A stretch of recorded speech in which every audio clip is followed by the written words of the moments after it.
Good morning everyone. I'm your Hindi teacher from happy Cambridge school class. कल की class में मैंने आप सभी को संज्ञा करवाई थी, जिसमें हमने ये जाना था कि संज्ञा किसे कहते हैं, यानी किसी व्यक्ति, प्राणी, वस्तु, स्थान या भाव के नाम को हम संज्ञा कहते हैं। संज्ञा के 3 भेद होते हैं, जिसमें व्यक्तिवाचक संज्ञा, जातिवाचक संज्ञा आप सभी को मैं करवा चुकी हूँ। तो आज जो तीसरा बचा है संज्ञा का भेद, यानी कि भाववाचक संज्ञा, आज हम उसे करेंगे। देखिए बच्चों, आखिरकार भाववाचक संज्ञा कहते किसे हैं? भाववाचक यानी कि इसके शब्द से ही पता चल रहा है किसी तरह की भाव, यानी कि हमारे मन की जो इच्छा है, यानी कि हमारे मन का जो भाव होता है, ठीक है, वो क्या होता है, भाववाचक संज्ञा का रूप लेता है। दूसरी बात, आप सभी को जैसे कि आपने देखा था व्यक्तिवाचक में जैसे आपने नाम जाने थे, जातिवाचक में आपने ऐसे शब्दों के बारे में पढ़ा जो एक समूह के बारे में बताते हैं।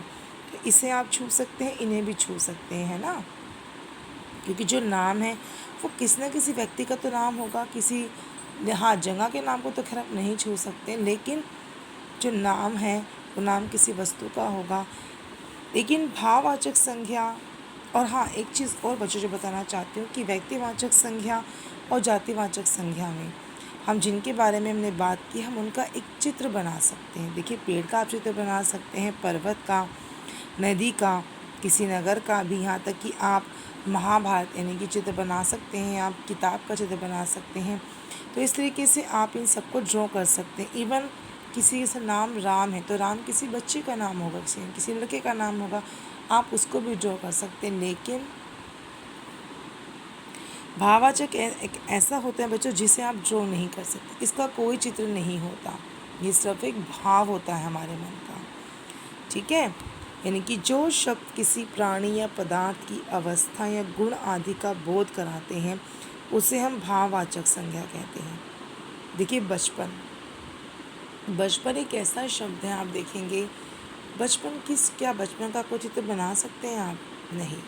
पर हाँ, ये एक भाव होता है, एक अवस्था होती है। कब होती है ये अवस्था? जब एक बच्चा छोटा होता है। तो यानी कि एक छोटे बच्चे की चित्र तो ज़रूर बना सकते हैं, लेकिन बचपन की नहीं, क्योंकि बचपन में क्या करते हैं बच्चे, देखा है ना आप सभी ने, कभी यहाँ उछलना, कभी वहाँ उछलना, कभी कुछ लेना, कभी कुछ गिराना, कभी कुछ छीनना, कभी छोटी छोटी बातों पर रूठना, रोना, हंसना। ये बचपन की अवस्था में हम ये चीज़ें करते हैं, ठीक है। तो ये हमारा जो बचपन है, हम उसे कहते हैं कि हाँ ये बच्चा अभी तो बचपना है, बच्चे में हम कहते हैं ना इसमें तो बचपना है। तो क्या उस बचपने की आप कोई तस्वीर बना सकते हैं? नहीं बना सकते। बुढ़ापा, अब देखिए, बुढ़ापा वो अवस्था जब शरीर बहुत ज़्यादा कमज़ोर हो जाता है। हाँ, ये सच बात है, जैसे आप इस पिक्चर में देख सकते हैं कि आपने एक बूढ़ा व्यक्ति बना दिया, ठीक है, बाल सफ़ेद हो गए, चश्मा लग गया ऐसे। लेकिन आपने अगर देखा हो तो आजकल तो बाल सफ़ेद 15-16 साल के बच्चों के भी हो जाते हैं, ठीक है। हाँ, आप एक बूढ़ा व्यक्ति ड्रॉ कर रहे हैं। आपने एक बात बताना चाहूँगी, यहाँ आपने बुढ़ापा ड्रॉ नहीं किया, ध्यान रखिएगा बच्चों। ये जो पिक्चर है ये सिर्फ एक बूढ़े व्यक्ति की है, आप कह सकते हैं बूढ़ा व्यक्ति, लेकिन आप क्या कहेंगे, हाँ उसे देख के क्या कहेंगे, ओहो इसे बुढ़ापा आ गया है। आप ये जो वर्ड मैंने कहा, देखिए शब्द ध्यान सुनिएगा, यहाँ पर जो पिक्चर आप देख रहे हैं वो सिर्फ एक बूढ़े व्यक्ति की है। बुढ़ापा हमने यहाँ नहीं कहा, ये बुढ़ापे की पिक्चर नहीं है, ये तस्वीर है बूढ़े व्यक्ति की।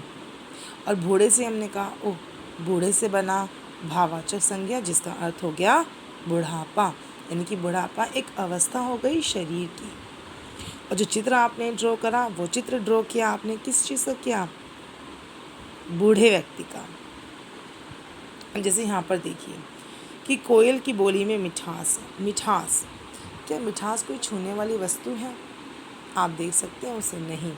मिठास से अर्थ होता है आपके बोलने में बहुत ही जो मीठा लगे, उसे हम मिठास कहते हैं। तो यानी कि कोयल की बोली में मिठास है। गांधी जी अहिंसा के पुजारी थे। अभी देखिए, अहिंसा, अहिंसा का अर्थ होता है किसी के साथ मारपीट, गाली गलौज ना करना। ये अहिंसा, क्या अहिंसा कोई व्यक्ति है या कोई वस्तु है? अहिंसा इंसान के मन में पनपती है। यानी कहने का अर्थ ही, आप देखा ना, एक बच्चा तो ऐसा होता है कि इसने जरा सा उसे हाथ लगाया तभी उसने पलट के वार किया, एक व्यक्ति ने तो मार पिटाई करना शुरू कर दिया, गाली गलौज देना शुरू कर। लेकिन वहीं एक व्यक्ति ऐसा है जो किसी ने कुछ कहा, उसने उस बात को इग्नोर कर दिया और आगे चल पड़ा। तो ये अहिंसा वाला भाव हो गया कि मुझे लड़ाई झगड़ा नहीं करना। तो क्लास, यह है हमारा भाववाचक संज्ञा। अब आप देखिए, ये नहीं होता कि भाववाचक में सिर्फ खाली बचपन ही आएगा, नहीं। भाववाचक में देखिए बुढ़ापा, गुस्सा भी, ये देखिए आपके चेहरे पे एक भाव आता है। आप देखिए, आप जो पिक्चर बनाएंगे उसमें आप सिर्फ ये कहेंगे कि इसमें गुस्सा आ रहा है, लेकिन गुस्सा सिर्फ पिक्चर आपने सिर्फ शो कर दिया, आपने दिखा दिया, लेकिन वो ये ऐसा भाव है जो मन से आता है। अब किसी इंसान को तो बहुत बहुत ज़्यादा गुस्सा आता है, किसी को थोड़ा बहुत गुस्सा आता है और वो शांत हो जाता है। तो याद रखिएगा, जो पिक्चर आप बनाते हैं वो इंसान की बनाते हैं, लेकिन जो भाव होते हैं वो हमारे चेहरे पे आते हैं, और आप उनको क्या कर सकते हैं, आप उन्हें छू नहीं सकते, क्योंकि वो आपके मन के भाव हैं। इसलिए ये भाववाचक संज्ञा, जैसे कि बच्चा से बना बचपन, बूढ़ा से बुढ़ापा, ठीक है, और अच्छा से अच्छाई, तो ये क्या बन गया, ये बन गया हमारा भाववाचक संज्ञा। तो क्लास, आप सभी को मैंने ये भाववाचक संज्ञा मैंने करवा दी आप सभी को। अब आप सभी को बस बहुत ध्यान से सिर्फ इस वाले कॉलम को देखना है, बाकी इन सबको छोड़ दीजिए। अब तक मैंने आपको जातिवाचक संज्ञा पढ़ा है, जैसे कि लड़का का मतलब लड़का। अब ये नहीं पता उसका नाम क्या, क्योंकि लड़का शब्द क्या है, अपने आप में जातिवाचक हो गया।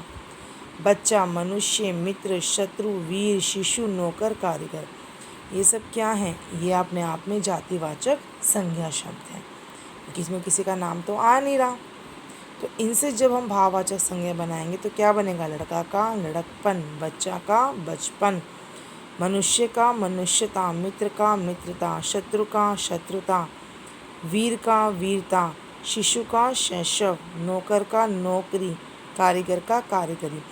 शिशु से शैशव, आप सोचेंगे क्या होता है शिशु? जब छोटा सा, बहुत छोटा सा बच्चा, जिसे आप ये कह सकते हैं 1 महीने का या 1 से लेकर के 30 दिन के जो बच्चे को होते हैं शिशु कहते हैं,